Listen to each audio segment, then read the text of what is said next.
Praise the lord. Praise the lord. హల్లెలూయా. ప్రభు అయిన యేసుక్రీస్తు ఘనమైన నామమును ఘనత మహిమ ప్రభావం కలుగునుగాక.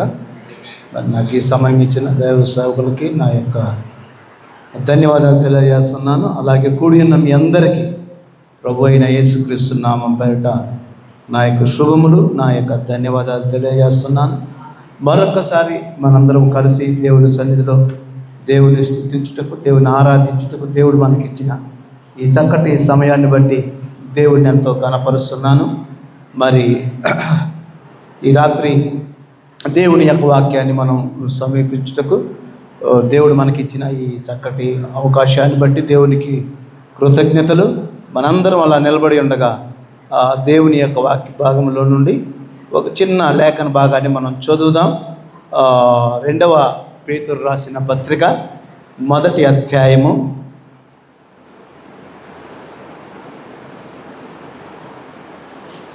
4వ వచనాన్ని మనం చదువుకుందాం.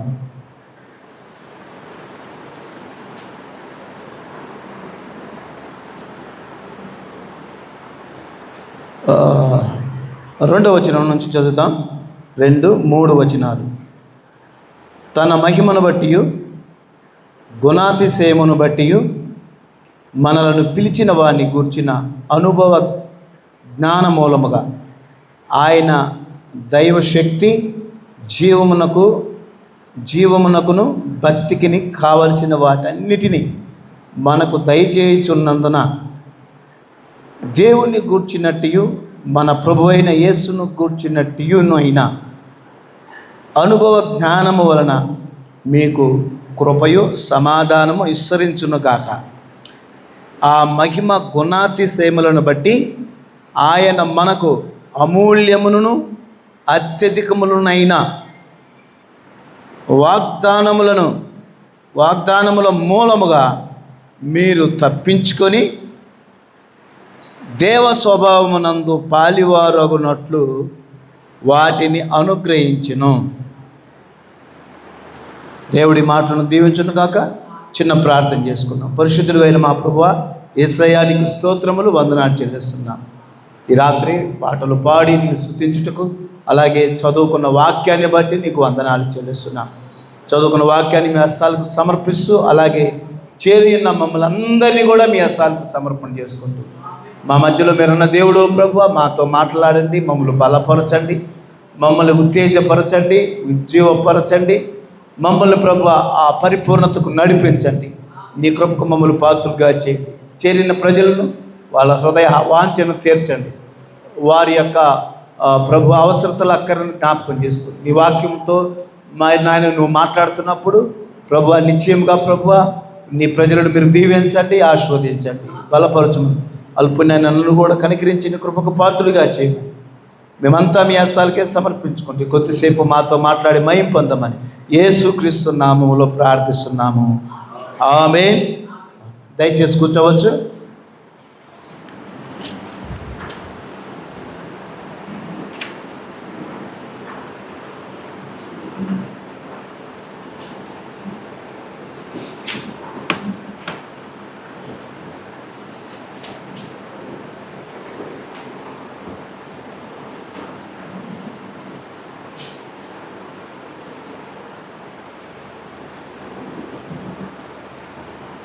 దేవుని యొక్క వాక్య భాగంలో చదువుకున్న రీతిగా మరి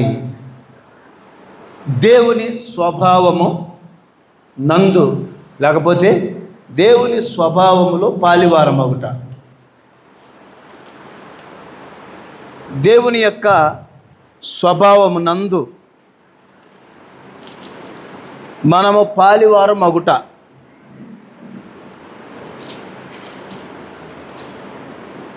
కొద్దిసేపు దేవుని యొక్క వాక్యాన్ని మనం జ్ఞాపకం చేసుకుందాం.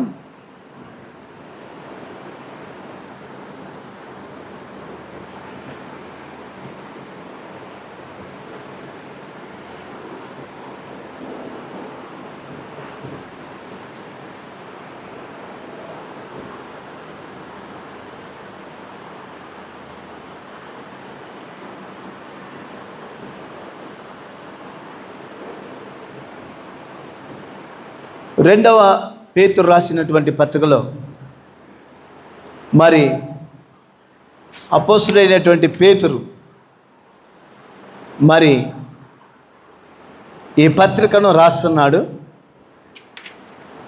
ఈ యొక్క పత్రిక మరి ఆయన ఒక మాట మాట్లాడుతున్నాడు. మా వలనే అమూల్యమైన విశ్వాసము పొందిన వారికి అని రాస్తున్నాడు ఆయన.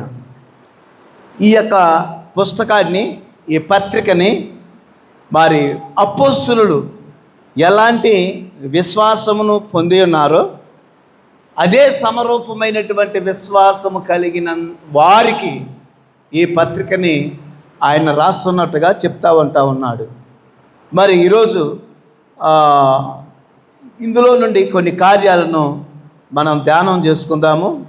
మరి దేవుని యొక్క వాక్యంలో మనం చూస్తే ఈ పేతురు రాసిన రెండవ పత్రికల మరి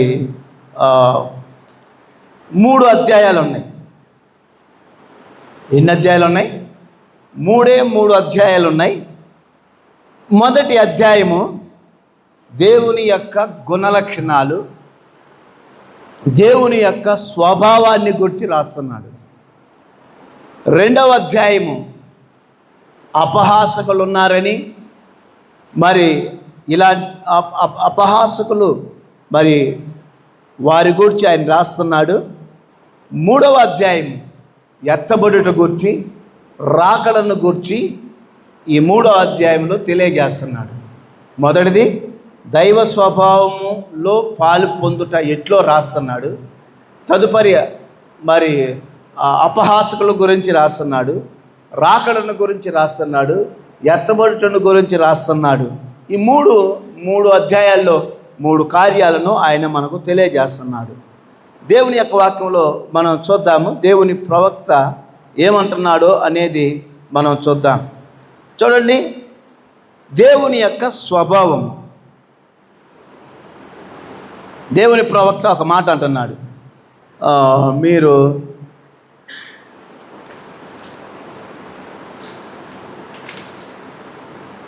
ఒక వర్తమానంలో ప్రవక్త ఇలాగ తెలియజేస్తున్నాడు. నీవు పరిశుద్ధాత్మను పొందనంత వరకు నీలో మార్పు లేదు. బైబిలు ఆ రీతిగా చెప్పుచున్నది. పేతురు రక్షించబడి శుద్ధీకరించబడిన తర్వాత అపవిత్రాత్మలను ఎల్లగొట్టుటకు, సువార్తను ప్రకటించుటకు అతనికి అధికారం ఇవ్వబడింది. పరిశుద్ధాత్మ పొందనంత వరకు అతడు పరివర్తన చెంది ఉండలేదని యేసు తేటగా అతనికి చెప్పాను. ఆయన అన్నాడు, నీ మనసు తిరిగిన తర్వాత నీ సోదరులను స్థిరపరచుము. అంటే నీవు మారు మనసు పొందిన తర్వాత నీ వారిని కూడా స్థిరపరచుము. లూకా సువార్త 22వ అధ్యాయము 31, 32 వచనాల్లో ఆయన మనకు తెలియజేస్తున్నాడు. ఆయన శత్రువులకు అప్పగింపబడిన రాత్రి అతడు మార్పు చెందనంత వరకు ఏ మనిషియు నిజముగా పరివర్తనము చెంది ఉండలేదు. పరివర్తన చెందినప్పుడు మాత్రమే పరిశుద్ధాత్మ ఆ వ్యక్తిని నియంత్రించును. అది చేయుటకు వారికి ఇష్టం లేదు. చూడండి, పేతురు దేవుని చేత అపవిత్రాత్మలు ఎల్లగొట్టుటకు, మత్తయి సువార్త 10వ అధ్యాయం, అపవిత్రాత్మలను ఎల్లగొట్టుటకు, సువార్తను ప్రకటించుటకు అధికారం దేవుడు ఇచ్చాడు. అయితే పేతురు పరిశుద్ధాత్మను పొందే వరకు,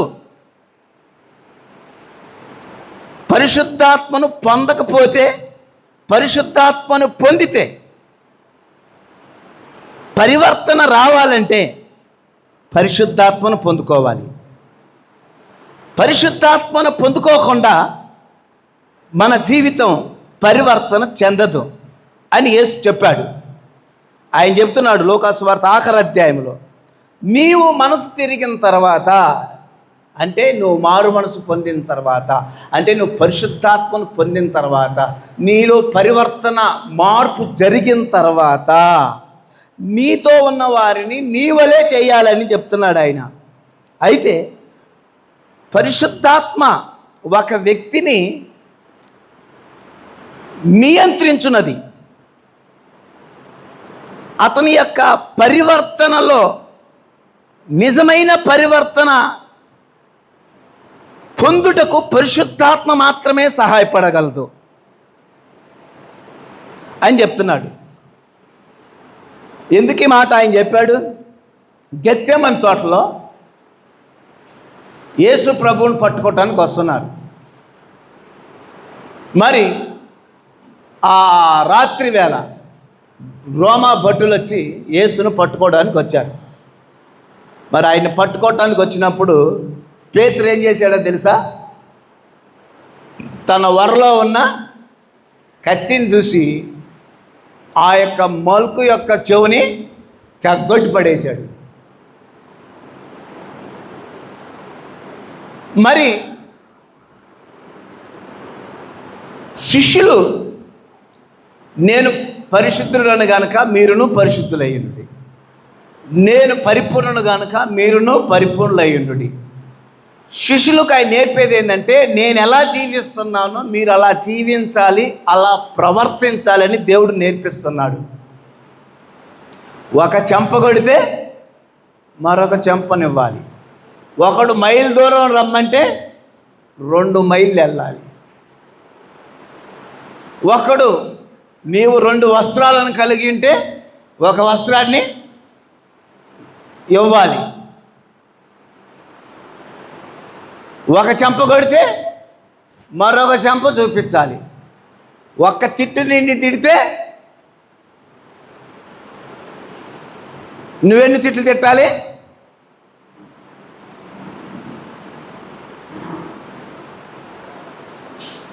అయితే పంటికి పన్ను కంటికి కన్ను కాదు.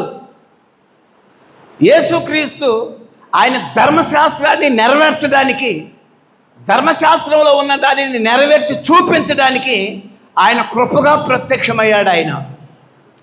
కాబట్టి ధర్మశాస్త్రం తంతే తన్నాలి, తిడితే తిట్టాలి, చంపితే చంపాలి, కానీ కృప అది కాదు. ధర్మశాస్త్రాన్ని దేవుడు కృపగా మార్చాడు ఆయన. కాబట్టి ఇప్పుడు ఆ ఆఖరి సమయంలో యేసుక్రీస్తు ఆ రాత్రి వేళ పట్టబడుతున్నప్పుడు మరి పేతురు జీవితంలో ఏమన్నా మార్పు వచ్చిందా?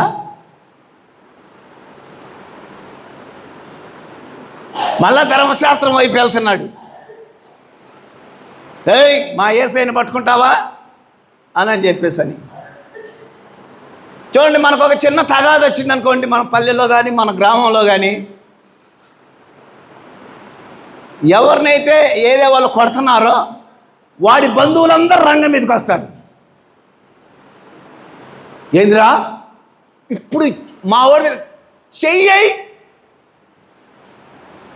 వాళ్ళ బంధువులందరూ వస్తారు. అప్పుడు వాడు వాళ్ళందరూ వచ్చి, వామో వాడి బలగమంతా ఏడుంది, వాడి జోలు మనం పోవద్దు అనుకుంటారు.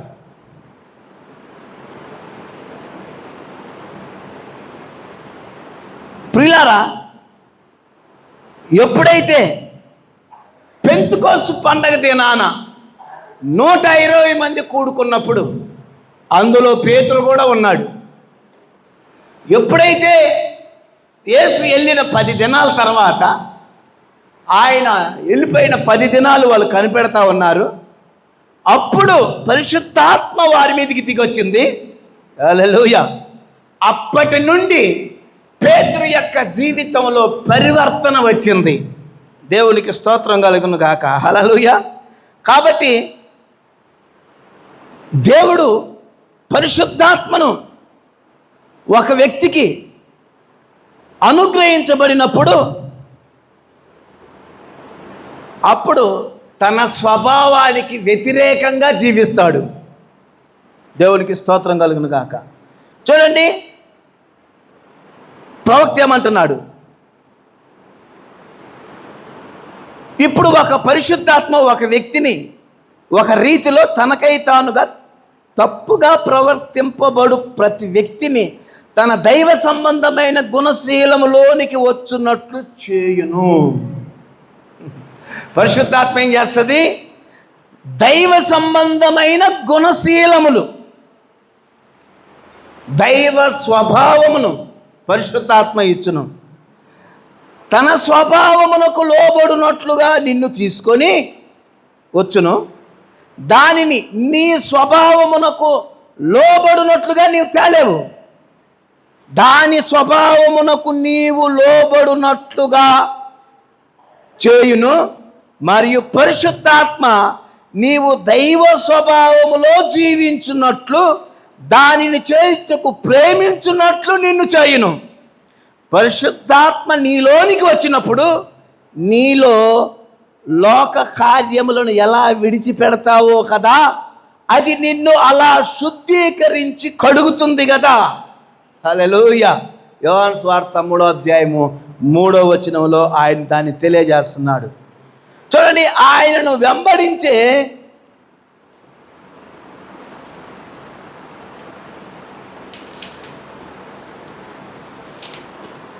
కోరికను నీలో ఉంచును. దైవికమైనటువంటి ఆయనను వెంబడించే కోరికలు నీలో ఉంచును. పరిశుద్ధాత్మ ఏం చేస్తుంది? దైవ స్వభావములోనికి ఎల్లునట్లుగా దేవుని కోరికలు, దేవుడు ఎలా ఆలోచనలు ఏమైతే ఉన్నవో అందులోనికి ఉంచును. చూడండి, ఒక దాహము దాని కొరకు, మరి ఎక్కువ దాహము దానితో నీకు స్నానము చేయును. హల్లెలూయా. ఆయన యథార్థములను పైకి తెచ్చును. మరియు ఒక వ్యక్తి యొక్క స్వభావము మార్పు చెందనంత వరకు ఆ వ్యక్తి దేవుని వాక్యమును చూడగలుగున్నట్లు నువ్వు చేయలేవు. మునుపటి స్థితి నుండి ఒక దేవుని కుమారుడిగా అతని స్వభావము మారినప్పుడు పరిశుద్ధాత్మ అతనిలోనికి వచ్చును. ఆ పరిశుద్ధాత్మ అతనిలోనికి వచ్చినప్పుడు అప్పుడు దైవ స్వభావములోనికి మార్చబడతాడు. దేవునికి స్తోత్రం కలుగును గాక. హల్లెలూయా.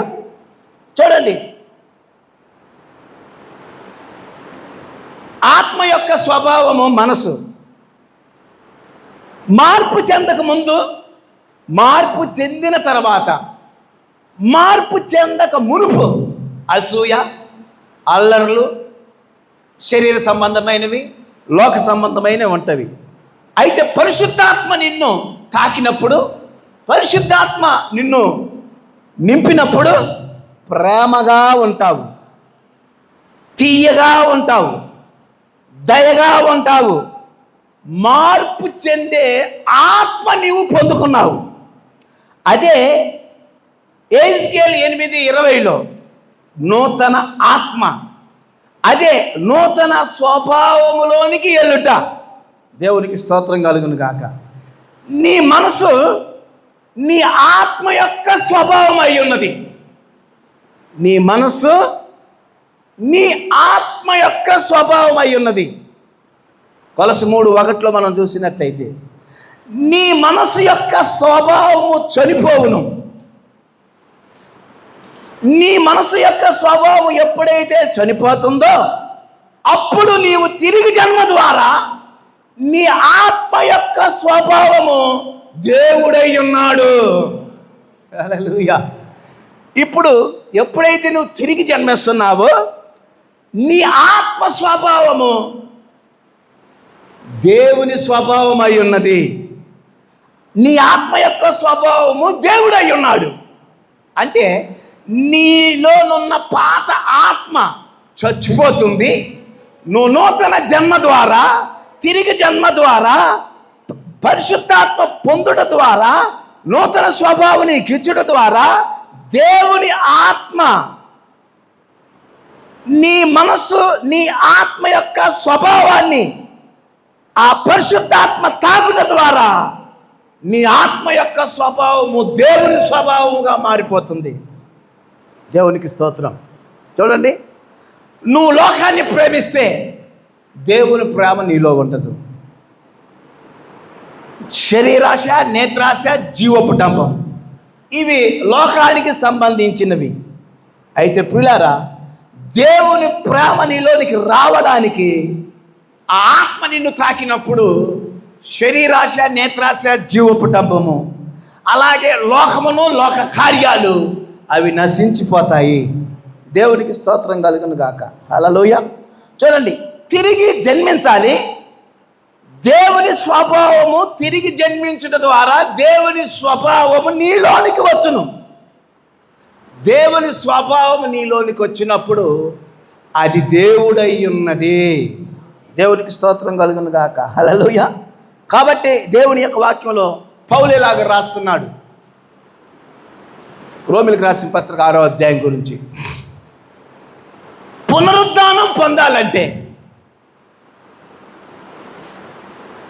అంటే శరీర మార్పు నీకు కావాలంటే, రోమిలకు రాసిన పత్రిక 6:1 నుంచి 6 వచనాలు కానీ తర్వాత మీరు చదువుకున్నట్లయితే, నీలోనున్న పాప పురుషుడు చనిపోవాలి. పాప స్వభావము క్రీస్తు యేసు నామములో బాప్తిస్మం పొందడం ద్వారా ఆ యొక్క మొదటి స్వభావము, పాప స్వభావము సమాధి కాబడుతుంది. ఎప్పుడైతే బాప్తిస్మం పొందుతావో నీ పాపములో నీవు చచ్చిపోతున్నావు. ఇప్పుడు బాప్తిస్మం పొందిన తర్వాత ఇప్పుడు ఆయన యొక్క స్వభావమును నీవు ధరింతువు.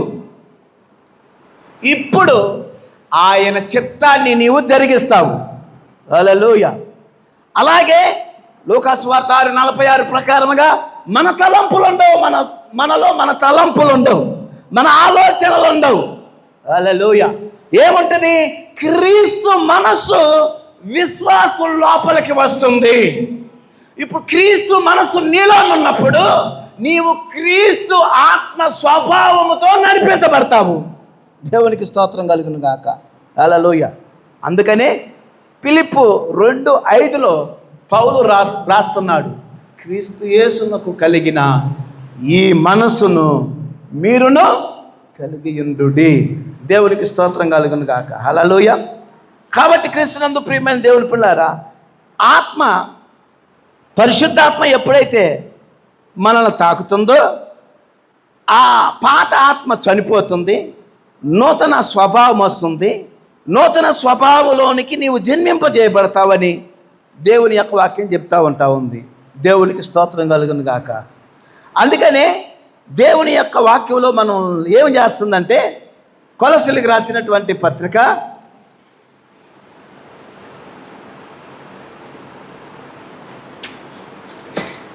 3వ అధ్యాయము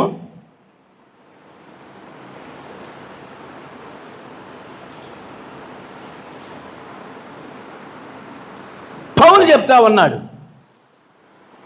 ఎప్పుడైతే నేను ఒక దర్శనాన్ని పొందుకున్నానో ఆ దర్శనము దేవుడు నాకు అనుగ్రహించాడు.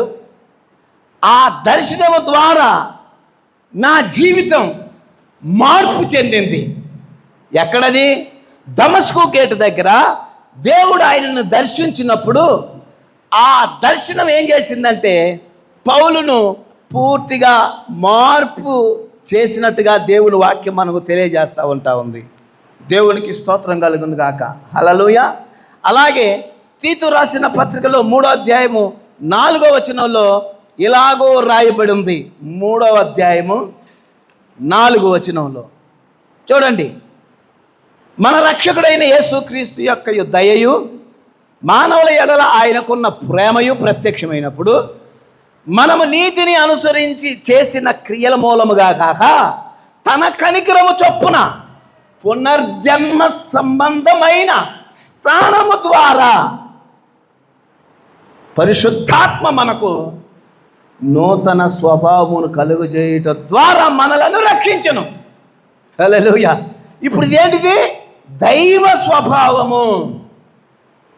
పేతురు రాస్తున్నాడు కదా, దాన్ని నూతన స్వభావము, దైవ స్వభావముగా పునర్జన్మ స్థానము వల్ల, తిరిగి జన్మించుట ద్వారా, బాప్తిస్మము ద్వారా, పరిశుద్ధాత్మ బాప్తిస్మము ద్వారా, నూతన జన్మ ద్వారా మన పరిశుద్ధాత్మ మనకు నూతన స్వభావమును కలుగుజేయట ద్వారా మనలను రక్షించెను. దేవునికి స్తోత్రం కలుగును గాక. హల్లెలూయా. కాబట్టి పిల్లారా, దేవుడు ఒక మనిషి తప్పక తిరిగి జన్మించాలి. కాబట్టి పాత స్వభావం చచ్చిపోతుంది, అప్పుడు దైవ స్వభావం నీలోనికి వస్తుంది.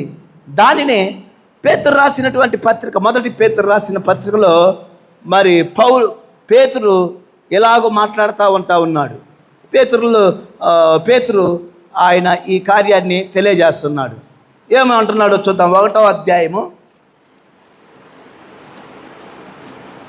22వ వచనంలో ఇలాగ అంటున్నాడు. 22, 23 వచనాలు. మీరు క్షయబీజము నుండి కాగా శాశ్వతమగు జీవము గల దేవుని వాక్య మూలముగా అక్షయ బీజము నుండి పుట్టింపబడిన వారు గనక నిష్కపటమైన సహోదర ప్రేమ కలుగునట్లు మీరు సత్యమునకు విధేయులగుట చేత మీ మనసులను పవిత్రపరచుకొనిన వారై ఒకరినొకడు హృదయపూర్వకముగా మిక్కటముగా ప్రేమించుడి. దేవునికి స్తోత్రం కలుగును గాక. చూడండి, దేవుని యొక్క అక్షయ బీజం మనిషి జీవితాన్ని మరి ఎలా మార్చివేస్తుందో పేతురు ఆయన తెలియజేస్తున్నాడు. కాబట్టి క్రీస్తునందు ప్రియమైన దేవుని పిల్లారా, ఎప్పుడైతే ఆ అక్షయ బీజము శాశ్వతముగు దేవుని యొక్క వాక్య మూలముగా, అక్షయ బీజముగా అంటే దేవుని యొక్క వాక్య మూలముగా మనం పుడితే లోకమును దాని ఆశయు ఉండదు. దేవుని వాక్యమే నిత్యము నిలుచును, గడ్డి ఎండును పువ్వు రాలును, దేవుని వాక్యము ఎల్లప్పుడూ నిలిచి ఉండునని చెప్తా ఉన్నాడు. అందుకనే దేవునికి విరోధమైన ప్రతిదీ అది నశించిపోతుంది. అందుకని ఎఫెసీ 2వ అధ్యాయము 1వ వచనంలో పౌలు ఏమంటున్నాడో తెలుసా? మనము అపరాధముల చేతను పాపముల చేతను చచ్చిన వారమై ఉండగా క్రీస్తుతో కూడా ఆయన మనలను బ్రతికించెను. దేవునికి స్తోత్రం కలుగును గాక. 4వ వచనం ఇలాగా అంటున్నాడు, అయినను దేవుడు కరుణా సంపన్నుడై మనము మన అపరాధముల చేత చచ్చిన వారమై ఉండినప్పుడు సైతము మన ఎడల చూపిన తన మహా ప్రేమ చేత మనలను క్రీస్తుతో కూడా బ్రతికించెను. కృపచేత మీరు రక్షించబడి ఉన్నారు. దేవునికి స్తోత్రం కలుగును గాక. హల్లెలూయా. కాబట్టి క్రీస్తునందు ప్రియమైన దేవుని పిల్లారా, మరి మనము పునరుద్ధానములో పాలిభాగస్థులం అవ్వాలంటే ఆయనతో పాటు సిలువ వేయబడాలి, ఆయనతో పాటు పాతి పెట్టబడాలి, ఆయనతో పాటు తిరిగి లేవాలి. మరి సిలువలో ఆయన మరణించి సమాధి చేసినట్లుగా యేసుక్రీస్తు నామములో మనం బాప్తిస్మం ద్వారా చనిపోయాం. ఆయన ఎలాగైతే తిరిగి లేపబడ్డాడో బాప్తిస్మము ద్వారా మనము కూడా తిరిగి లేపబడుతున్నాము. దేవునికి స్తోత్రం. బాప్తిస్మం అనగా ఏంటంటే ఆయనతో పాతి పెట్టబడుట, బాప్తిస్మం అనగా ఆయనతో తిరిగి లేపబడుట, బాప్తిస్మం అనగా ఆయనతో పాటు మనము పునరుద్ధానమవుట. దేవునికి స్తోత్రం కలుగును గాక. హల్లెలూయా. కాబట్టి క్రీస్తునందు ప్రియమైన దేవుని పిల్లారా, అపోస్తలుడైన మరి పౌలు తన యొక్క పత్రికలో, రోమా రాసిన పత్రికలో ఆ విధంగా ఆయన తెలియజేస్తూ ఉన్నాడు. దేవునికి స్తోత్రం కలుగును గాక. చూడండి, ప్రవక్త ఏమంటున్నాడంటే మొదటి స్వభావం బాప్తిస్మం పొందడం ద్వారా, నూతన ఆత్మను పొందడం ద్వారా, పరిశుద్ధాత్మను పొందడం ద్వారా పాత మొదటి స్వభావం వెళ్ళిపోయింది. మరి ఇప్పుడు మనము ఆయన స్వభావమై ఉన్నాము. ఆయన మనలో జీవించును, మనము మన చిత్తమును జరిగించము, ఆయన చిత్తమును మనము జరిగించేదము. మన సొంత తలంపులను తలంచము. మనసే ఆలోచించినది. క్రీస్తు యేసులోని మనసు ప్రతి విశ్వాసిలో ఉన్నది. అక్కడ ఆత్మ ఉన్నది, అది మనలోనే ఉన్నది. అదే దేవుని ఆత్మ ఉన్నది. దేవునికి స్తోత్రం కలుగును గాక. హల్లెలూయా. చూడండి, దేవుని ప్రవక్త ఏమంటున్నాడంటే పౌలును చూడండి, గొప్ప వేదాంత పండితుడు, కానీ అతడు వాక్యాన్ని ముఖాముఖిగా కలుసుకున్నప్పుడు యేసే వాక్యమై ఉన్నాడు. దమస్కునద్ద అగ్నిస్తంభం దర్శించింది. అగ్నిస్తంభం ఏం చేసింది? అతన్ని బ్రతికించినది. అతడు ఎంతనే జీవం పొందాడు. కారణం, అతడు అలా ఉండుటకు ముందు నిర్ణయించబడ్డాడు. ఆయన వాక్యములో భాగమై ఉన్నాడు.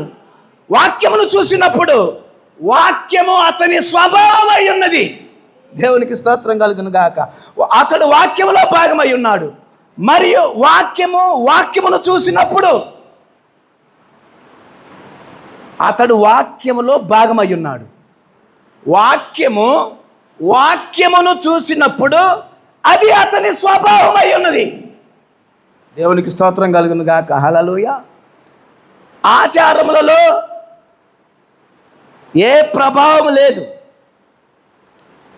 అతడు వాక్యము చూసి ఉన్నాడు, అది అతనిలో భాగమై ఉన్నది. అతడు ఒక పక్షిరాజు అయి ఉన్నాడు. అతడు కోడిపెట్ట కాదు. అతడు వాటితో కలిసి ధాన్యపు కొట్టు దగ్గర ఉన్నాడు, కానీ అతడు ప్రారంభము నుండియే పక్షిరాజు. హల్లెలూయా. మన ప్రవక్త చెప్పాడు కదా, పక్షిరాజు గుడ్డు తెచ్చుకొని రైతు ఏం చేశాడు? కోడి కింద పొదిగించాడు. కోడి కింద పొదిగించినంత మాత్రాన అది కోడి పెట్ట కాదు, అది పక్షిరాజు గుడ్డు అయి ఉన్నది. అది పక్షిరాజు యొక్క ఆకారం అయి ఉన్నది. అది పక్షిరాజే. అది ప్రారంభం నుండి పక్షిరాజే. మనము గతంలో ఒక సంఘ శాఖలో ఉన్నాం. మనం సంఘ శాఖలో ఉన్నప్పటికీ కూడా మన స్వభావము వాక్య స్వభావం అయి ఉన్నది. ఆ వాక్య స్వభావాన్ని మన లోపల ప్రాణంలో లిటిల్ స్పాట్ అని దేవుడు పెట్టున్నాడు.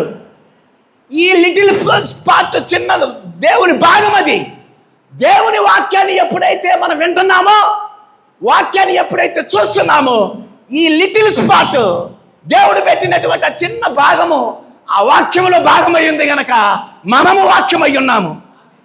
ప్రారంభము నుండి ఆ బాతు పిల్ల కాదు, అది ప్రారంభం నుండి కోడి పిల్ల కాదు, అది పక్షిరాజు పిల్ల. దేవునికి స్తోత్రం కలుగును గాక. ప్రవక్త ఒక చిన్న ఎగ్జాంపుల్ చెప్తున్నాడు. ఒక ధాన్యపు కొట్టు దగ్గర కోడి పిల్ల ఉంది, బాతు పిల్ల ఉంది. బాతు పిల్ల కోడి పిల్ల కాదు, కోడి పిల్లలు బాతు పిల్లలు కాదు.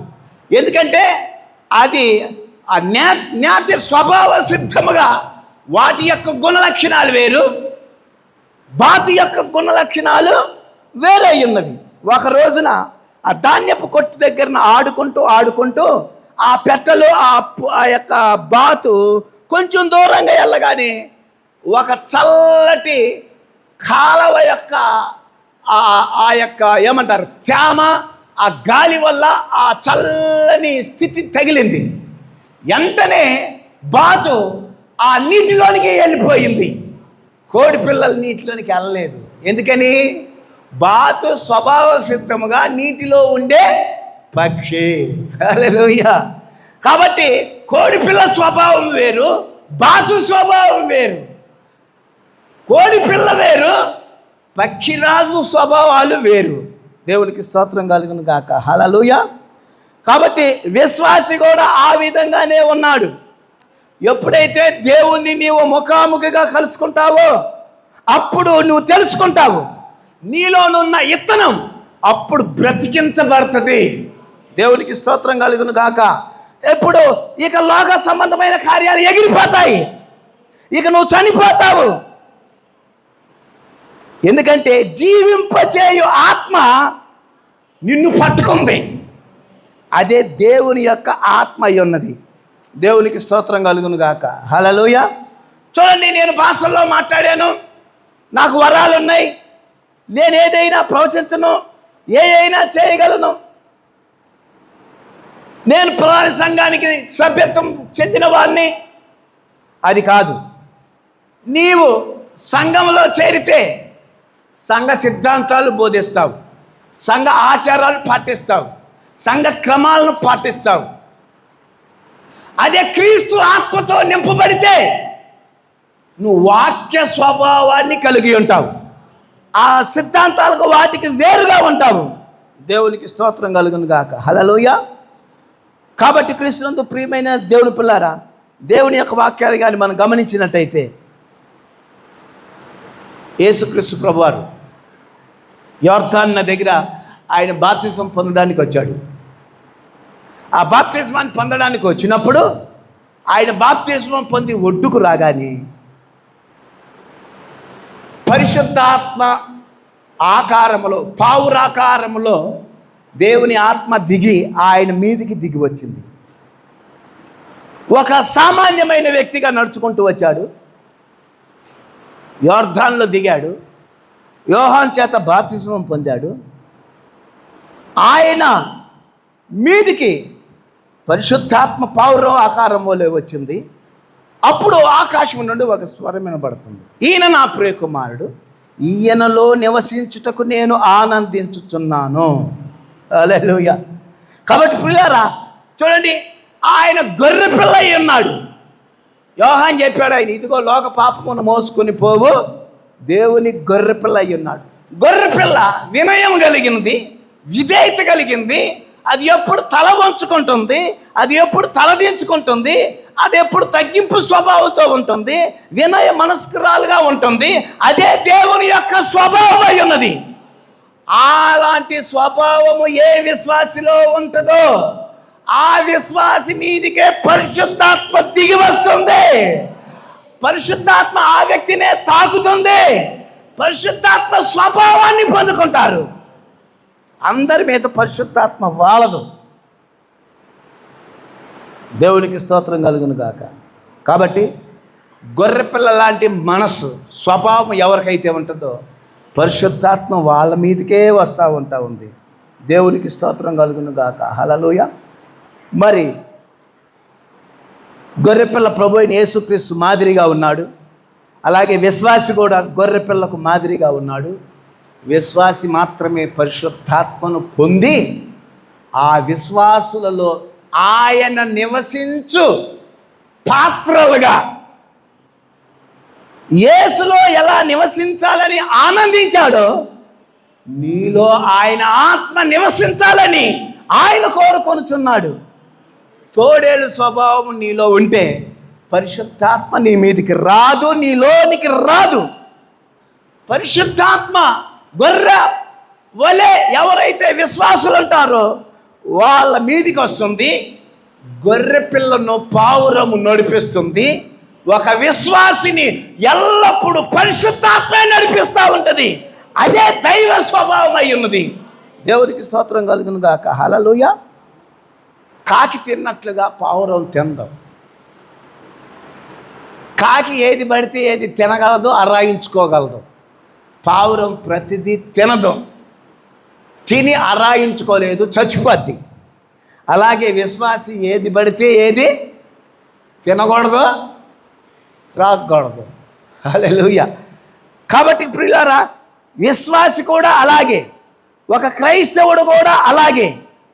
కాకి పై స్నానాలు చేస్తుంది.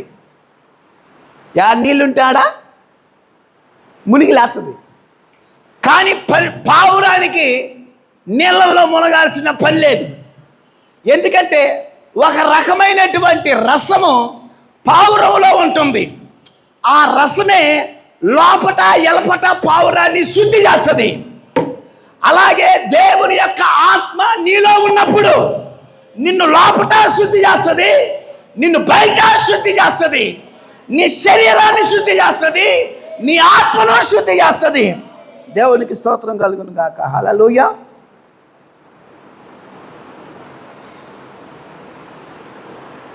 ప్రకృతిలో మీరు ఎల్లప్పుడూ దేవుని కనుగొంటారు. గొర్రె వలె దేవుడు మనల్ని పోల్చి ఉన్నాడు. దేవునికి స్తోత్రం కలుగును గాక. చూడండి, ప్రవక్త ఏమంటున్నాడు?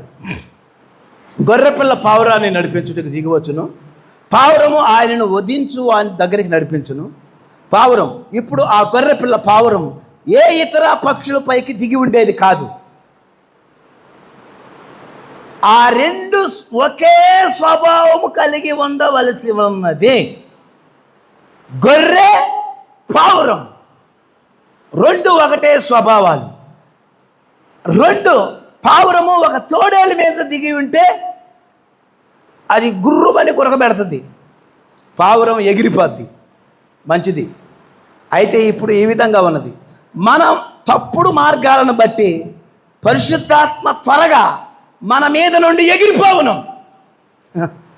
అదే ఒక స్వభావం కలిగి ఉండవలసి ఉన్నది. ఆకాశపు పక్షి పావురము, భూమి మీద సాధువైన జంతువు గొర్రెపిల్ల, అవి రెండు ఒకదానితో ఒకటి ఏకీభవించును. మరియు పరిశుద్ధాత్మ మన మీదకి వచ్చినప్పుడు మనలను నూతన సృష్టిగా మార్చును. 2 కొరింథీ 5:17 ఎవడైతే క్రీస్తునందు ఉంటాడో వాడు నూతన సృష్టి. అప్పుడు ఆయన మనలను నడిపించగలడు. కానీ మనము అదే పాత జీవితము జీవించుటకు ప్రవర్తించినట్లయితే అది మన మీద పనిచేయదు, అది ఎంత మాత్రము పనిచేయదు. దేవునికి స్తోత్రం కలుగును గాక. హల్లెలూయా. కాబట్టి క్రీస్తునందు ప్రియమైనటువంటి దేవుని పిల్లారా, దేవుని యొక్క వాక్యంలో మనం గమనించినట్టయితే ప్రవక్త ఈ మాటలను చెప్తా ఉన్నాడు.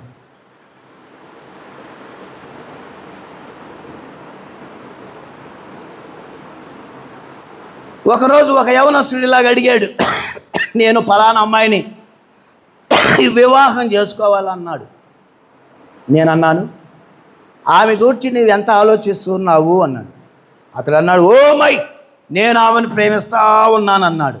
నేనన్నాను, నీవు ఆమె లేకుండా జీవించలేనట్లయితే నీవు తప్పక ఆమెను వివాహం చేసుకుంటే మంచిది.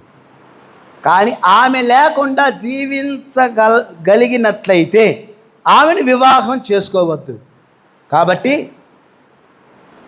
కానీ అది నిన్ను చంపబోతున్నట్లయితే నీవు తప్పక ముందుకు వెళ్ళి ఆమెను వివాహం చేసుకుంటే మంచిది.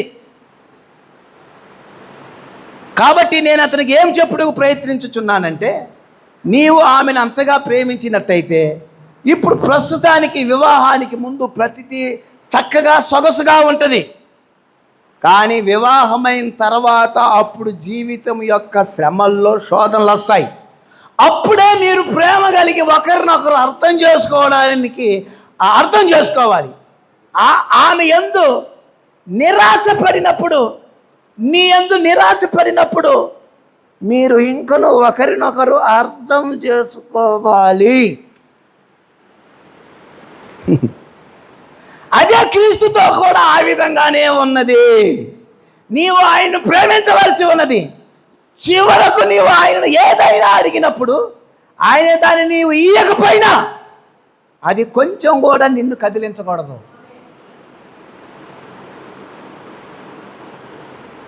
ఎందుకని?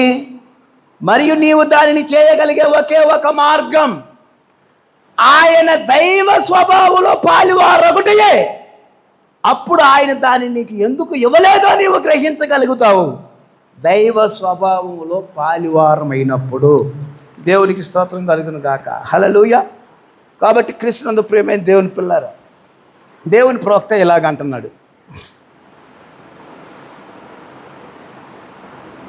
దురాశను అనుసరించుట వలన ఈ లోకమందున్న భ్రష్టత్వము ఈ వాగ్దాన మూలముగా మీరు మనం తప్పించుకునే మార్గం ఏమిటి? పేతురు రాసినటువంటి పత్రికలో ఈ వాగ్దానముల మూలముగా లోకము నుండి మనం తప్పించబడి భ్రష్టత్వము నుండి దూరం అయిపోయి దేవుని యొక్క వాగ్దానముల మూలముగా ఆ భ్రష్టత్వమును మనం తప్పించుకోగలుగుతున్నాం. అది ఎవరికి? అది సంఘానికి మాత్రమే. అది క్రీస్తులో ఉన్న వారికి మాత్రమే. క్రీస్తులోనున్నవారు ఈ కార్యములన్నిటికీ పైగా హెచ్చించబడి ఉన్నారు. ఏ పైగా? లోకానికి పైగా, భ్రష్టత్వానికి పైగా, దుర్మార్గతకు పైగా మనం నిలబడి ఉన్నాము. హల్లెలూయా. చూడండి, ఈ కార్యములన్నిటిపైన హెచ్చించబడి ఉన్నారు. తన్ను తాను హెచ్చించుకోలేదు, కానీ క్రీస్తు ఆయన పైకెత్తి ఉన్నాడు. దేవునికి స్తోత్రం కలుగును గాక. క్రీస్తు ఆత్మ నీలో ఉన్నట్లయితే నీవు పైనుండి వచ్చిన వాడవు. అప్పుడు నీవు ఒక క్రొత్త వ్యక్తివై ఉన్నాను అనుకుంటావు. కానీ నీవెక్కడి నుంచి వచ్చావో ఆ స్థలము యొక్క స్వభావాన్ని నీవు కలిగి ఉంటావు. అది నేను చెప్పుటకు ప్రయత్నించుచున్నాను. దేవుని ప్రవక్త ఏమంటున్నాడు తెలుసా? నీ యొక్క క్రీస్తు ఆత్మ నీలో ఉంటే నువ్వు ఎక్కడి నుంచి వచ్చినోడివి? పరలోకము నుండి వచ్చిన వాడివి. నువ్వు పరలోకము నుండి వచ్చిన వాడివైతే పరలోక స్వభావాన్ని కలిగి ఉంటావు, పరలోకపు లక్షణాలు కలిగి ఉంటావు. అది ఎక్కడి నుంచి వచ్చావో ఆ స్థలము యొక్క నువ్వు స్వభావాన్ని కలిగి ఉంటావు. దేవునికి స్తోత్రం. చూడండి, యేసు ప్రభు చెప్పాడు, నేను పైనుండి వచ్చిన వాడును, నేను మరలా పైకే వెళుతున్నాను అన్నాడు. యోధాను గురించి ఏం రాయబడింది? అతడు కింద నుండి వచ్చాడు, తిరిగి మరలా కిందకే వెళ్ళిపోతాడు అని రాయబడింది. హల్లెలూయా. కాబట్టి ప్రియులారా, నీవు క్రీస్తు ఆత్మ నీలో ఉంటే నువ్వు పరలోక సంబంధివి, పరలోక పౌరుడివి, పరలోక స్వభావము, పరలోకము క్రీస్తు ఆత్మ ఉంది అక్కడ. ఆ పరలోకములో క్రీస్తు ఆత్మ నీలో ఉంటే, నీవు పైనుండి వచ్చినట్లయితే క్రీస్తు ఆత్మ ఎలాంటిదో ఆ ఆత్మ నీలో ఉన్నప్పుడు నీవు కూడా అదే స్వభావం అయి ఉన్నావు. దేవునికి స్తోత్రం కలుగును గాక. హల్లెలూయా. కాబట్టి క్రీస్తునందు ప్రియమైన దేవుని పిల్లారా, దేవుని యొక్క వాక్యం ఇలాగ చెప్తా ఉంటా ఉంది. చూడండి, ఫిలిప్పీలకు రాసినటువంటి పత్రిక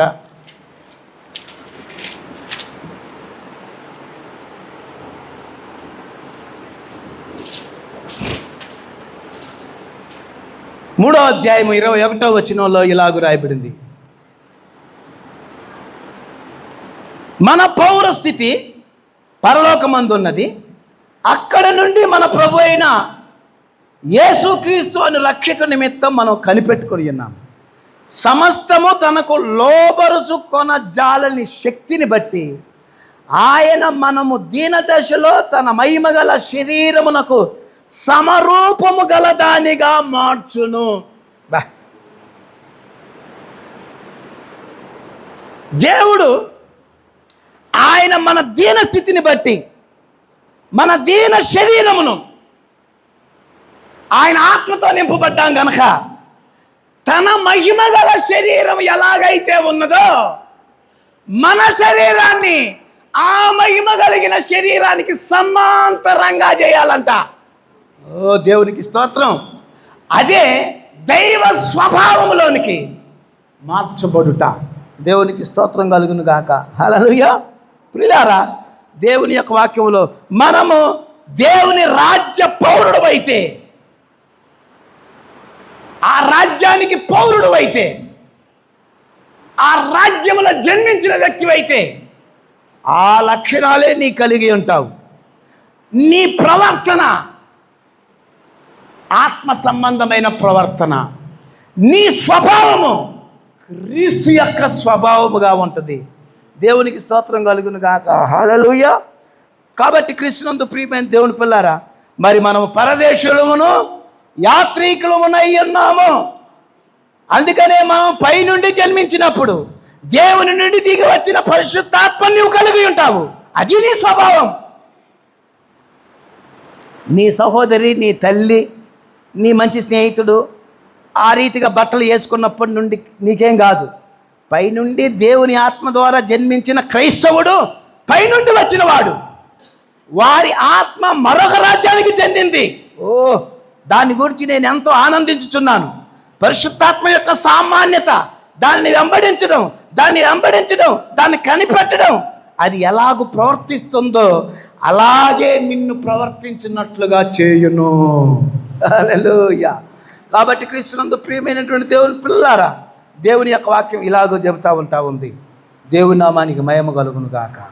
అపొస్తలుల కార్యాలు 2:38-42 వచనాలు కానీ మనం చూసినట్లయితే, మారు మనసు పొంది బాప్తిజం పొందడం ద్వారా, పరిశుద్ధాత్మ బాప్తిజం పొందడం ద్వారా లోకమంతా నీలో నుండి తీసివేసి, ఇక నీలో పాపము లేకుండా యేసుక్రీస్తు వారి యొక్క రక్తము విమోచన దినము వరకు ఆత్మ నిన్ను శుద్ధి చేస్తుంది. నీలో క్రీస్తే, నీవు దేవుని ఫ్యామిలీవి. దేవునికి స్తోత్రం కలుగును గాక. హల్లెలూయా. తర్వాత అతడు యేసు రక్తంలో కడగబడి పరిశుద్ధాత్మ అగ్ని, పరిశుద్ధాత్మ దేవుని నుండి దిగి వచ్చి పాపము యొక్క ఆశనంతటిని, లోక స్వభావమునంతటిని అతనిలో నుండి కాల్చివేయును. అందుచేతనే సత్యమును గూర్చి అనుభవం పొందిన తర్వాత బుద్ధిపూర్వకంగా పాపం చేస్తే తీర్పు ఉంటుందని చెప్తుంది దేవుని వాక్యం. దేవుని మూలముగా పుట్టినవాడు, దేవుని నుండి జన్మించినవాడు, పై నుండి వచ్చినవాడు, పరలోక సంబంధి పాపము చేయజాలడు. దేవునికి స్తోత్రం కలుగును గాక. ఎందుకని? అతడు విమోచించబడిన శరీరంలో ఉన్నాడు. హల్లెలూయా. ఇప్పుడు పాపులంతా ఏ శరీరం ఉన్నారు? పాపపు శరీరంలో ఉన్నారు. కానీ విశ్వాసి ఎక్కడున్నాడు? విమోచించబడిన శరీరంలో ఉన్నాడు. విమోచించబడిన శరీరం ఏమిటది? యేసుక్రీస్తు రక్తంలో కడగబడి, యేసుక్రీస్తు ఆత్మతో నింపబడుట, అది విమోచించబడిన శరీరం అయి ఉన్నది. దేవునికి స్తోత్రం కలుగును గాక. హల్లెలూయా. కాబట్టి క్రీస్తునందు ప్రియమైన దేవుని పిల్లారా, దేవుని ప్రవక్త ఇలాగా అంటున్నాడు, ఒక వ్యక్తి దేవుని నుండి పుట్టినప్పుడు ఒక దేవుని స్వభావాన్ని కలిగి ఉండవలసి ఉన్నది. చూడు, ప్రవక్త ఏమంటున్నాడు? ఒక వ్యక్తి దేవుని నుండి పుట్టినప్పుడు ఒక దేవుని స్వభావమును కలిగి ఉండవలసి ఉంది. అతడు దేవుని వలె ఉండవలసి ఉన్నది. అతడు దేవునిని గౌరవించును. అతడు వాక్యములో భాగమై ఉన్నాడు. దేవునికి స్తోత్రం. నువ్వు దేవుని నుండి పుట్టితే దేవుని వలె ఉంటావు. నువ్వు దేవుని నుండి పుడితే క్రీస్తు వలె ఉంటావు. నువ్వు దేవుని నుండి పుడితే పౌలు వలె ఉంటావు. నువ్వు దేవుని నుండి పుడితే బ్రహ్నాం వలె ఉంటావు. నువ్వు దేవుని నుండి పుడితే క్రీస్తులో నీ స్థానంలో నువ్వు ఉంటే క్రీస్తు వలె ప్రవర్తిస్తావు, క్రీస్తు వలె జీవిస్తావు. దేవునికి స్తోత్రం కలుగును గాక. హల్లెలూయా. కాబట్టి దేవుడు ఎప్పుడు కూడా ఏమంటున్నాడంటే దైవ స్వభావములోనికి రావాలని పౌలు తన పత్రికలో రాస్తా ఉన్నాడు. దైవ స్వభావము మనలోనికి రావడానికి నీతికరణ, శుద్ధీకరణ, పరిశుద్ధాత్మ బాప్తిస్మము ద్వారా దైవిక స్వభావంలోనికి మనం వెళ్తామట. దేవునికి స్తోత్రం కలుగును గాక. హల్లెలూయా. కాబట్టి క్రీస్తునందు ప్రియులారా, ఈ భూమికి శాపం వచ్చింది. ఆదాము చేసినటువంటి, అవ్వలు చేసిన పాపానికి ఈ బాడీకి పాపము, శాపము వచ్చింది.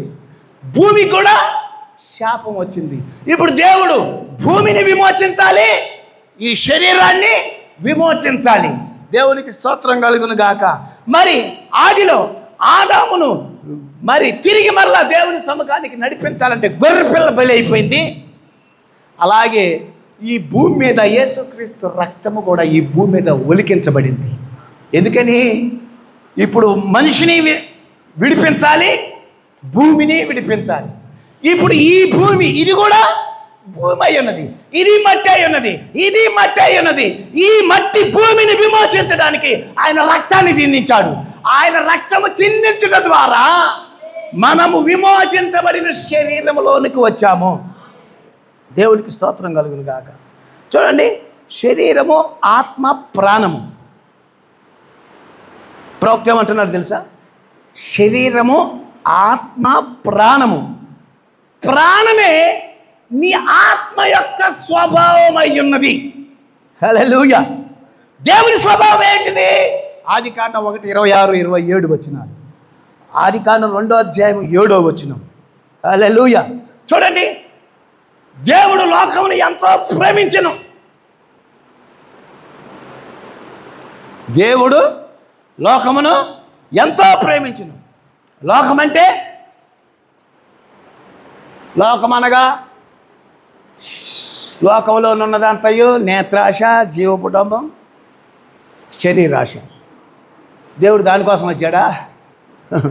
చూడండి, దేవుడు 3:16 యోహాను సువార్తలో దేవుడు ఏమని రాయబడింది? దేవుడు అందరినీ ప్రేమించాడా? దేవుడు లోకమును ఎంతో ప్రేమించాడు కానీ ఆయన తన అద్వితీయ కుమారుని నామమందు విశ్వాసముంచిన వారికి, హల్లెలూయా, అందరికి కాదు దేవుని ప్రేమ, అద్వితీయ కుమారుని నామాన్ని విశ్వాసముంచిన వారికి ఆయన ప్రేమ. దేవునికి స్తోత్రం కలుగును గాక. హల్లెలూయా.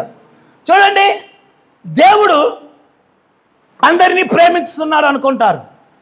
నో, ఆయన విశ్వసింపని వారికి తీర్పు తీరుస్తున్నాడు, విశ్వసించే వారికి ప్రేమ చూపుతున్నాడు. ఆయన దేవుడు అనంతుడు, దేవుడు సత్యవంతుడు, దేవుడు నిత్య జీవమై ఉన్నాడు.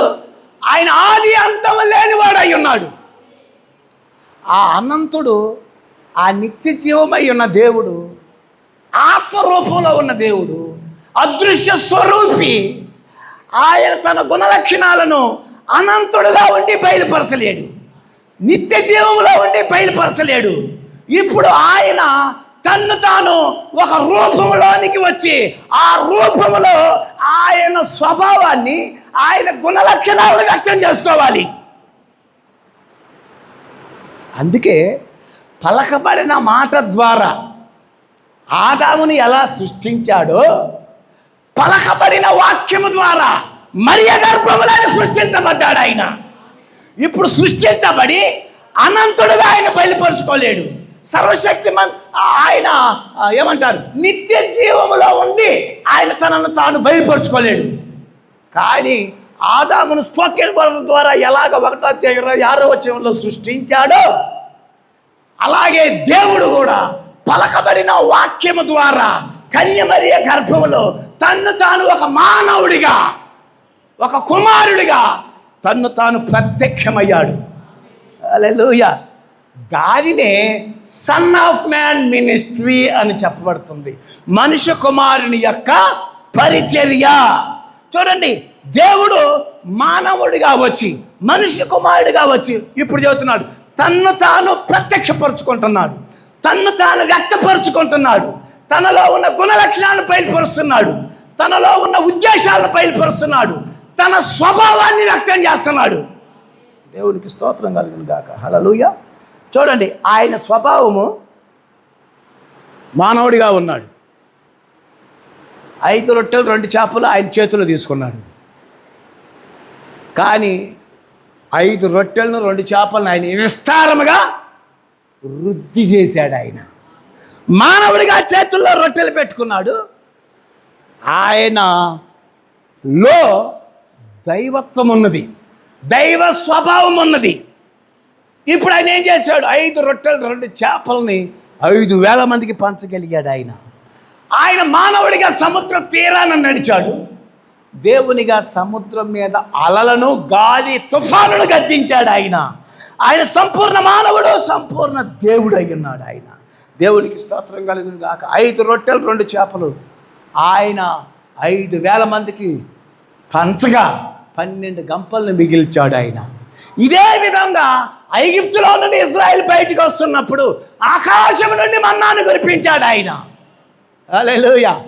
పాత నిబంధనలో ఆకాశం నుండి మన్నాను కురిపించిన ఆ దేవుడే 5 రొట్టెలు 2 చేపలు 5,000 మందికి పంచి 12 గంపలు మిగిలించాడు. అంటే పాత నిబంధనలో ఉన్న దేవుడే కొత్త నిబంధనలో ఉన్న దేవుడు. ఆ ఆత్మస్వరూపంలో ఉన్న ఆయనే మనుష్య కుమారుడిగా తను తాను ప్రత్యక్షపరుచుకొని బయలుపరుచుకుంటున్నాడు.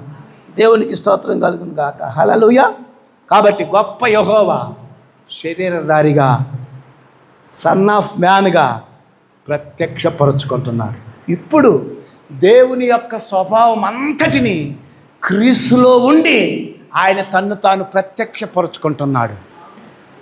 ఎవరిలోనైతే ఆ లిటిల్ స్పాట్ జగదుత్పత్తికి ముందే ఎవరిని ఎన్నుకున్నాడో ఆ ఎన్నుకున్న వారిలో తన అక్షయ బీజాన్ని పెట్టాడు.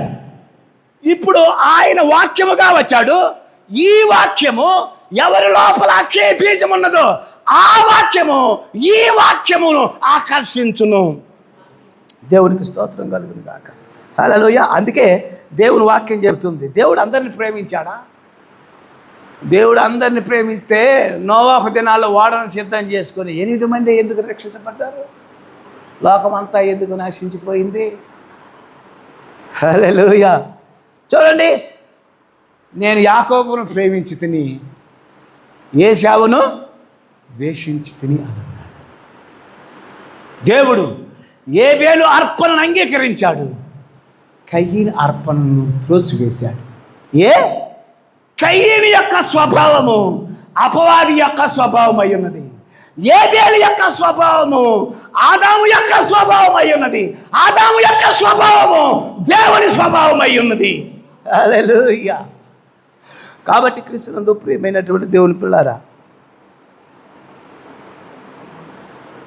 ప్రవక్త చెప్తున్నాడు ఒక వర్తమానంలో, ఎత్తబట్టు అనే వర్తమానంలో, మనము మన తల్లిదండ్రుల స్వభావం ద్వారా మనం వచ్చాం. కానీ దేవుని వాక్యం ద్వారా తల్లిదండ్రుల ద్వారా వచ్చింది భౌతిక శరీరం. కానీ దేవుని యొక్క అక్షయ బీజం దేవుడు మనలో పెట్టున్నాడు గనక దేవుని వాక్యం ద్వారా మనం పుట్టాం. దేవుని వాక్యముతో పుడితే వాక్య స్వభావం ఏమైతే ఉందో ఆ వాక్యం వల్ల ప్రవర్తిస్తాము. తిరిగి జన్మ ద్వారా, నూతన జన్మ ద్వారా, పరిశుద్ధాత్మ బాప్తిస్మం ద్వారా ఇప్పుడు మనము ఆయన పిల్లలుగా మారాము. ఇప్పుడు ఆయన స్వభావం ఏమయ్యిందో ఆయన పిల్లల స్వభావం కూడా అదే. కయ్యేను వంటి వారై మీరుండరాదు. కయ్యేను అపవాది సంబంధి అని రాయబడింది. హల్లెలూయా. కాబట్టి క్రీస్తునందు ప్రియమైన దేవుని పిల్లారా, దేవుని వాక్యాన్ని ప్రేమించటమే నిజమైన ప్రేమ. దేవునికి స్తోత్రం కలుగును గాక. హల్లెలూయా. చూడండి, ఐగుప్తు దేశంలో నుండి ఒక్క ఐగుప్తుని కూడా కానాను దేశం తీసుకురాలే దేవుడు. ఇశ్రాయేలీయులకు మాత్రమే, ఇశ్రాయేలీయులకు మాత్రమే అని అందరు కాదు, 2 వ్యక్తులకు మాత్రమే. దేవునికి స్తోత్రం. దేవుని ఎన్నిక, దేవుని ఏర్పాటు, దేవుడు ఎవరిని ప్రేమించాడు, దేవుడు ఎవరిని ద్వేషిస్తున్నాడు, దేవుడు ఎవరిలో ఆయన స్వభావాన్ని పెట్టాలనుకుంటున్నాడు. దేవునికి స్తోత్రం కలుగును గాక.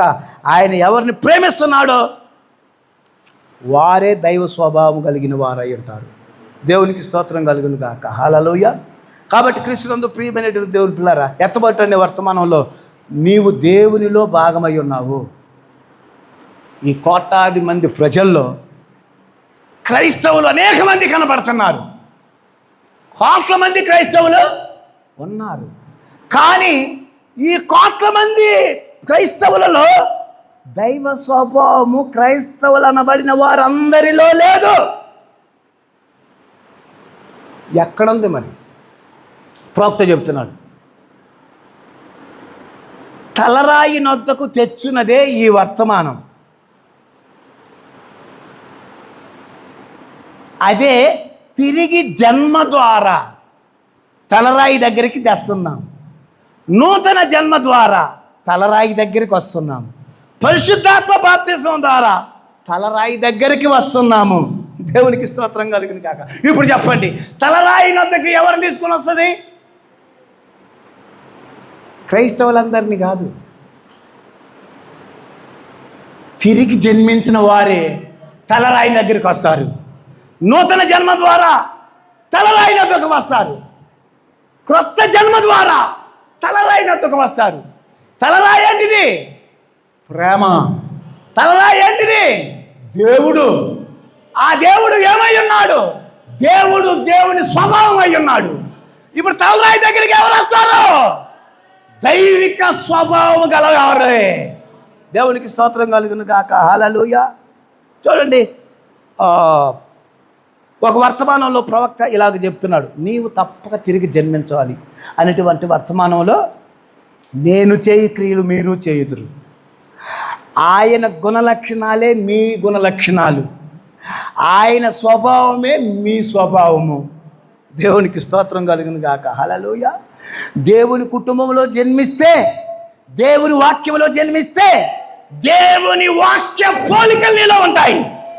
నువ్వు ఒక సంఘ శాఖలో సభ్యత్వం పొందితే సంఘ శాఖ సిద్ధాంతాలు ఉంటాయి, సంఘ శాఖ క్రమాలు ఉంటాయి.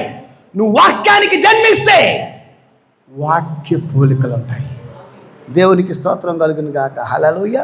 చూడు, ప్రవక్త ఏమంటున్నాడు? క్రీస్తు నందు మాత్రమే నూతన జన్మ, క్రీస్తు నందు మాత్రమే నూతన సృష్టి, క్రీస్తు నందు మాత్రమే పాతవి మార్చగలడు, క్రొత్త సృష్టిగా చేయగలడు.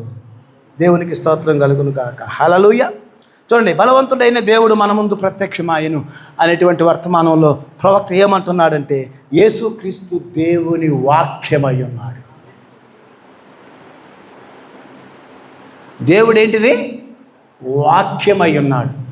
ప్రతి జాతి తన జాతిని ఉత్పత్తి చేయును. ఇప్పుడు దేవుని వాక్యమై ఉన్నాడు. యేసుక్రీస్తు వాక్యమై ఉన్నాడు. ఇప్పుడు ఆయన జాతి ఏంటిది? వాక్యపు జాతి. ఇప్పుడు వాక్యపు జాతి ఏం చేస్తుంది? వాక్యాన్ని ఉత్పత్తి చేస్తుంది. నువ్వు వాక్యమైతే వాక్యాన్ని ఉత్పత్తి చేయాలి. వాక్య స్వభావము దేవుని స్వభావము, దైవికమైన స్వభావము. దేవునికి స్తోత్రం కలుగును గాక. హల్లెలూయా. కాబట్టి క్రీస్తునందు ప్రియమైన దేవుని పిల్లారా, దేవుడు వాక్యము, దేవుని జాతి, దేవుని వాక్యం. చూడండి, దేవుని ప్రవక్త ఏమంటున్నాడు? దావీదు నా యొక్క హృదయానుసారుడు.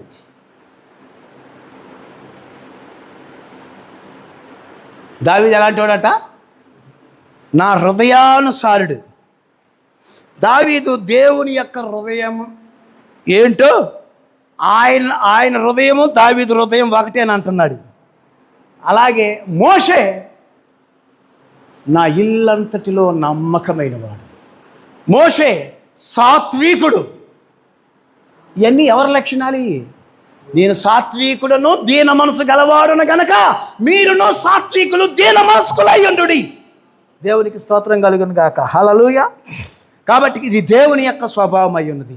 అందుకనే పేతురు ఈ మాటను రాస్తున్నాడు, దైవ స్వభావము మనలో రావాలని. దేవునికి స్తోత్రం కలుగును గాక. హల్లెలూయా. దైవ స్వభావము నందు పాలివారగునట్లు వాటిని ఆయన మనకు అనుగ్రహించను. దేవునికి స్తోత్రం కలుగును గాక. హల్లెలూయా. చూడండి పిల్లారా, ఈరోజు దేవుని స్వభావమును తెచ్చినది, దేవుని యొక్క సారూప్యాన్ని తెచ్చినది, దేవుని స్వభావం ఏదైతే ఉందో అదే స్వభావాన్ని వ్యక్తం చేయనది. ఈ లోకంలో ఏదీ లేదు, వధువే దేవుని స్వభావాన్ని తెచ్చినది. ఇప్పుడు దేవుని స్వభావాన్ని తెచ్చేది ఏంటిది? దేవుని సంఘం. అందుకనే బైబిల్లో ఏం రాయబడింది? మీరు రాయబడిన పత్రికలై ఉన్నారు. ప్రజలందరూ చదివే నీ జీవితాన్ని ప్రజలు చదువుతున్నప్పుడు దైవికమైన స్వభావం నీలో రావాలి. అప్పుడే దేవుని స్వభావములో పాలివారమైనట్టు. దేవునికి స్తోత్రం కలుగును గాక. హల్లెలూయా. చూడండి, దేవుని ప్రవక్త ఏమంటున్నాడు? 2వ పేతురు రాసిన పత్రిక 1వ అధ్యాయం 8వ వచనంలో ఒక మాట రాయబడింది. దేవుని వాక్యంలో మనం చూద్దాం. నేను ముగిస్తాను.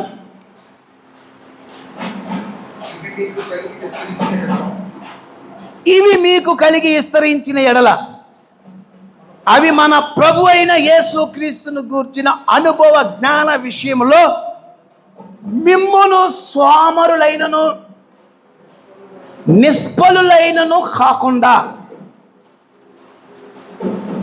ఏంటంట?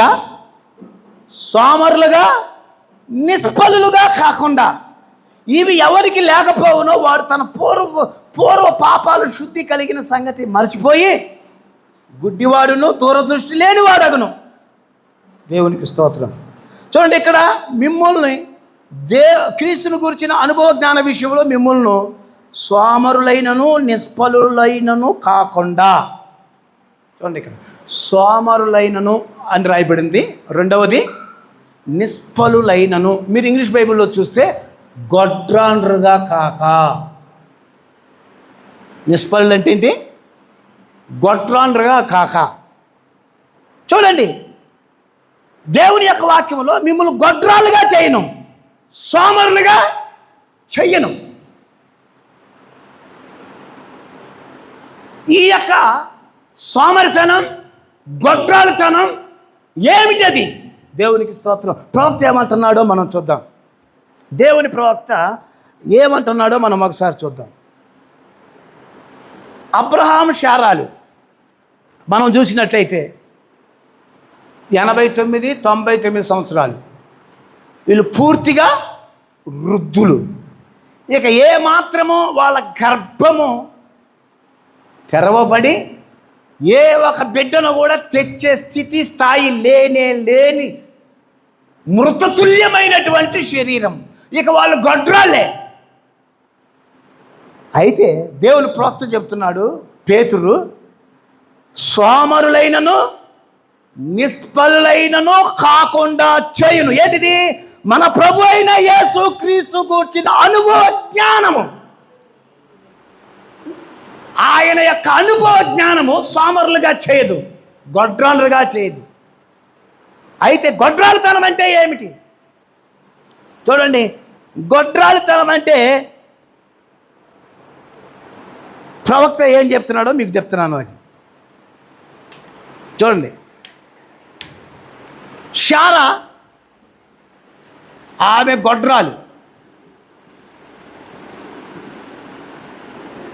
నిష్ఫలురాలు. ఇక ఆమె గర్భం మూయబడింది. ఇక ఆమె గర్భము నుండి ఏది ఉత్పత్తి కాలేదు.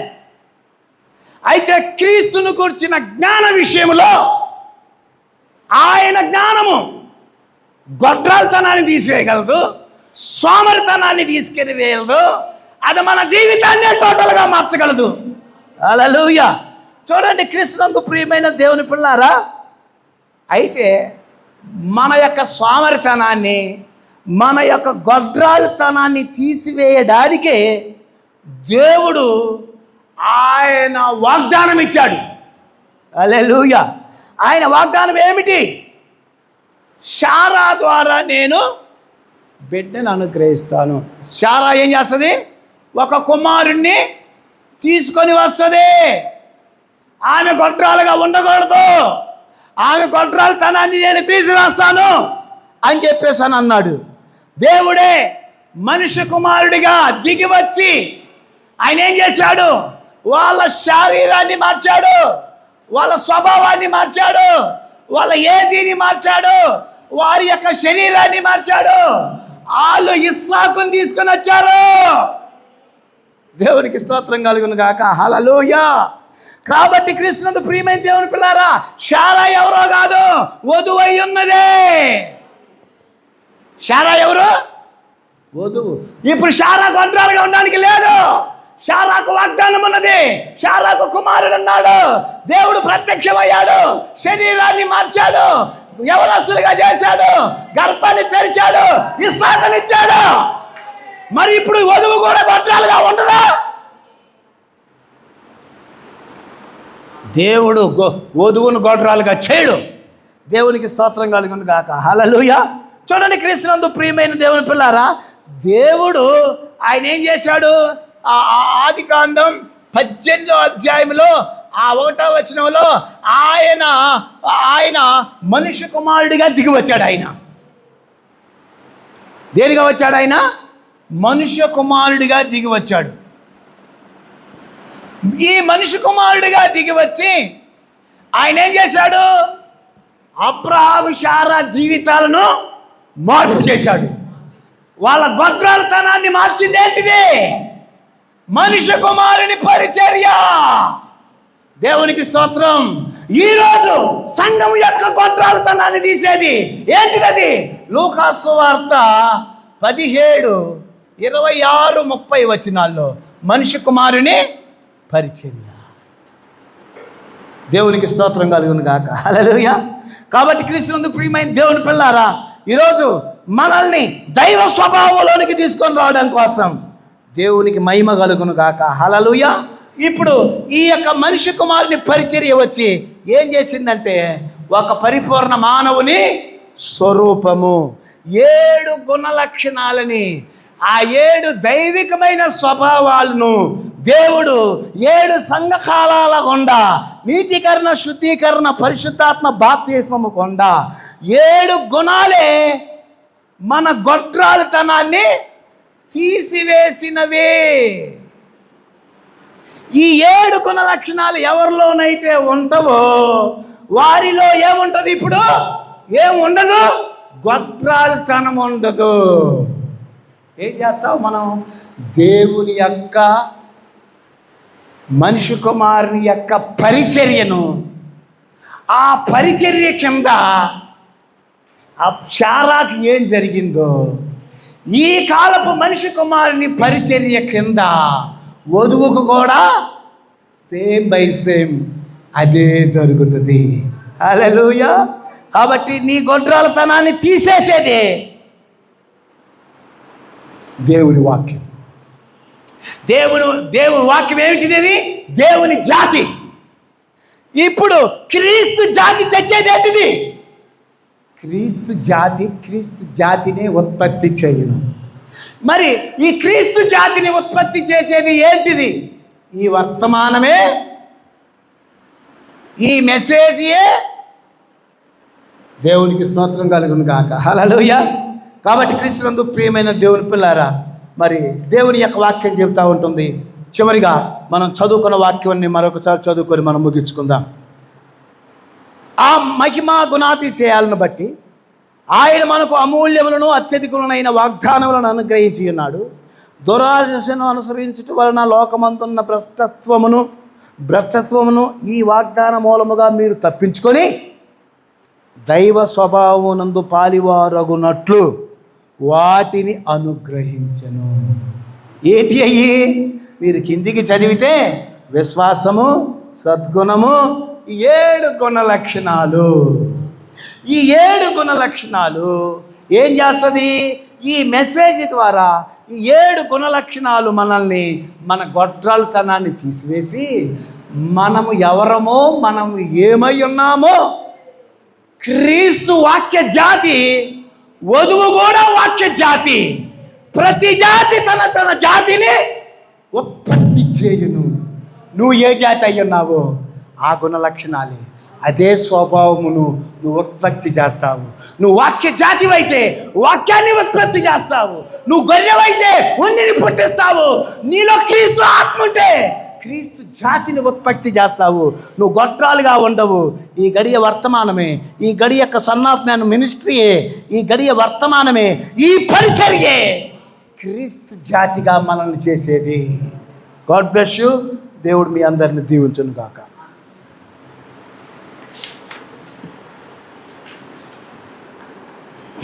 God bless you.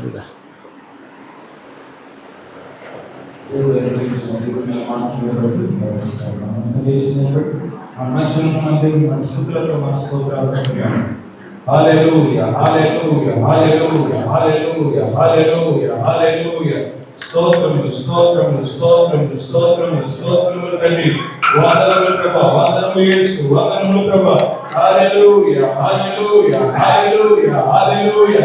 స్తోత్రములు, స్తోత్రములు, స్తోత్రములు, స్తోత్రములు, స్తోత్రములు, స్తోత్రములు తండ్రి. వందనములు ప్రభా, వందనములు యేసు, వందనములు ప్రభా. హల్లెలూయా, హల్లెలూయా, హల్లెలూయా, హల్లెలూయా. వందనములు, వందనములు, వందనములు, వందనములు, వందనములు, వందనములు, వందనములు. హల్లెలూయా, హల్లెలూయా, హల్లెలూయా,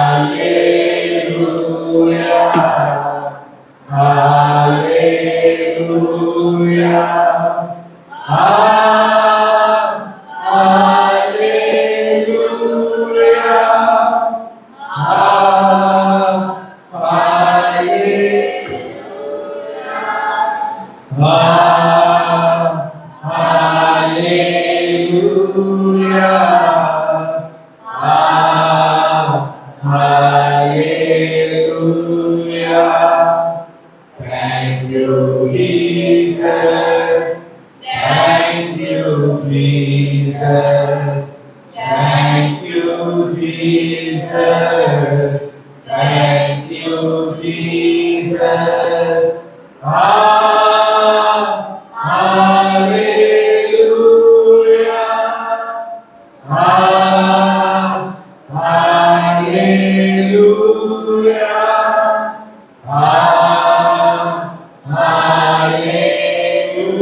జీవం కలిగిన దేవా, జీవాధిపతి, స్తోత్రములు తండ్రి. వందనాలు యేసయ్యా.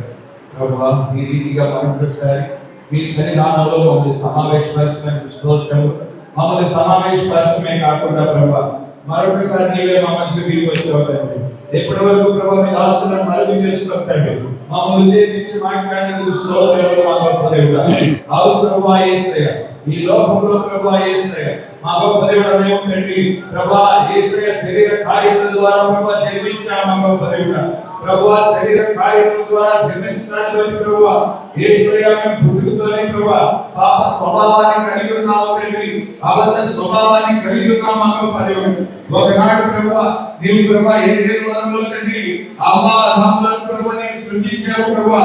వారికి ప్రభువా ఇటువంటి పాపపు స్వభావం కలిగిన వారికి ప్రభువా నీవు సృష్టించలేదు కానీ ప్రభువా నీ పోలికలో నీ స్వరూపంలో తండ్రి వారిని సృష్టించావు. మా గొప్ప దేవుడా ఏ గుణలక్షణంలో అయితే నీవు కలిగి ఉన్నావు ప్రభువా అది వ్యక్తపరచడానికే మా గొప్ప దేవుడా వారు సృష్టించబడ్డారు. మా గొప్ప దేవుడా అయితే తండ్రి ప్రభువా యేసే వారు వాక్యాలను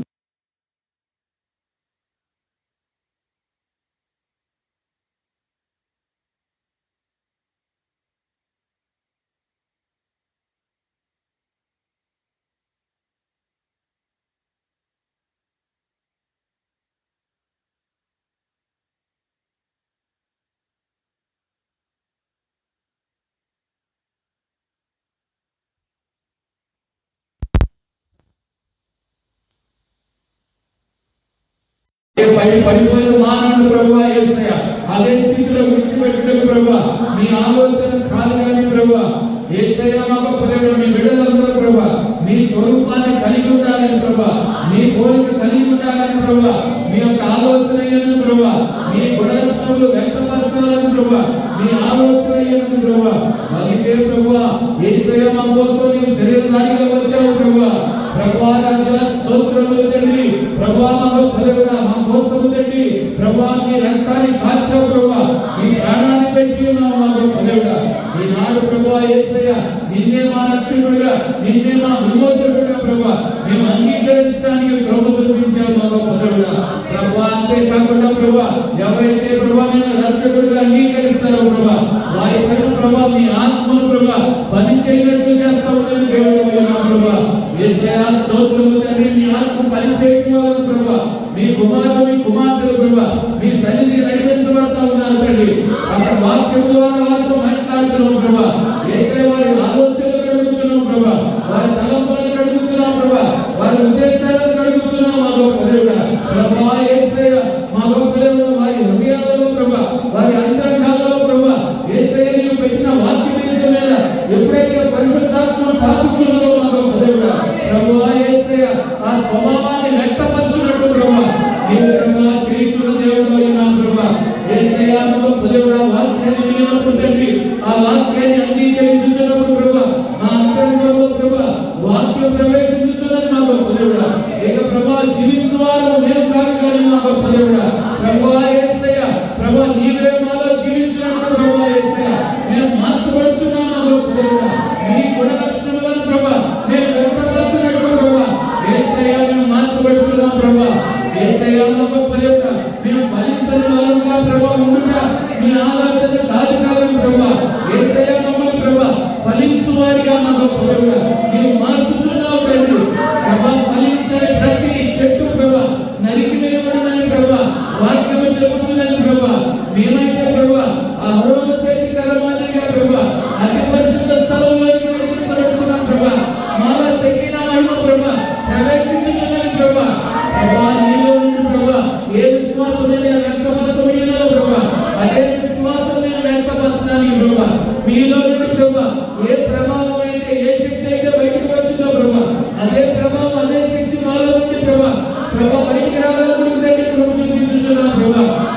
ప్రభువా నీలో నుండి ప్రభువా ఏ సహనం అయితే ప్రభువా ఏ ఆశ్చర్యగ్రహం అయితే ప్రభువా ఏ జ్ఞానం అయితే ఏ భక్తి అయితే ప్రభువా ఏ సహోదర ప్రేమ అయితే ప్రభువా ప్రభువా నీవు వ్యక్తపరుచున్నావు ప్రభువా అదే గుణలక్షణాలు ప్రభువా మేము వ్యక్తపరచుటకు ప్రభువా నీవు కృప చూపించుచున్నావు తండ్రి.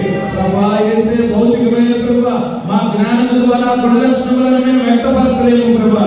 భౌతికమైన సామర్థ్యత ద్వారా ప్రభువా ఆ గుణలక్షణాలను మేము వ్యక్తపరచలేము కానీ ప్రభువా మీ ఆత్మ కార్యమైనది ప్రభువా మీ ఆత్మ మాలో నివసించుచున్నది ప్రభువా అదే గుణలక్షణాలు ప్రభువా మేము వ్యక్తపరచుచున్నాము ప్రభువా. ప్రభువా మేము సోమరిగా ఏ మాత్రమూ లేదు ప్రభువా ఫలించని వారుగా మేము ఏ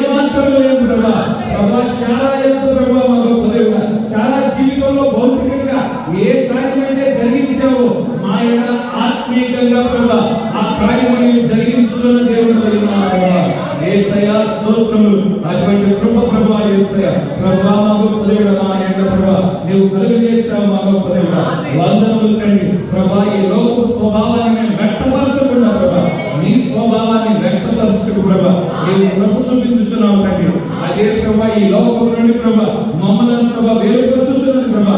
అదే ఈ లోకానికి మాకు వ్యత్యాసమైనటువంటి ప్రభా స్తోత్రములు. అందుకొరకే ప్రభా ఈ ముగింపు కాలంలోని ప్రభా మేము తీసుకురాబడ్డాము తండ్రి. పరిపూర్ణమైన ప్రభా మీ స్వరూపంలోకి పరిపూర్ణమైన మీ పోలికలోని ప్రభా తీసుకురాబడ్డట్టుకే ప్రభా మేము ఈ ముగింపు కాలంలో నడిపించబడ్డాము తండ్రి. ప్రభా యేసయ్య సంగతి ప్రభా యేసయ్య మాకు ఎత్తి చూపించుతున్నాము తండ్రి. ఆ కార్యాన్ని మా ఎడల వాస్తవంగా మార్చుతున్నందుకు స్తోత్రములు తండ్రి. బోధించబడిన ప్రతి మాట ప్రభా మా ఎడల నూతనంగా ఫలించగలుగుతుంది తండ్రి. సహాయం దయచేయమని కోరుచున్నాము ఎప్పటి వరకు ప్రభా వాటి పరిచయం చేసుకుని దాసులను దీవించండి ప్రభా. తన పరిచయం దీవించండి ప్రభా. యేసయ్య ఇప్పుడు మాకు నలుగురు వెళ్ళుచుంటుండగా మరొకసారి మీ సన్నిధి మీ ప్రసన్నత మీ దీవెనలు మీ ఆశీర్వాదాలు ఇప్పుడు ఎల్లప్పుడు మా మీద మా కుటుంబాల మీద మెండుగా కృమరించమని కోరుకుంటున్నాం. ఈ చిన్న ప్రార్థన ప్రభా యేసుక్రీస్తు నామమున అడిగి వేడుకొనుచున్నాము. ఆమేన్.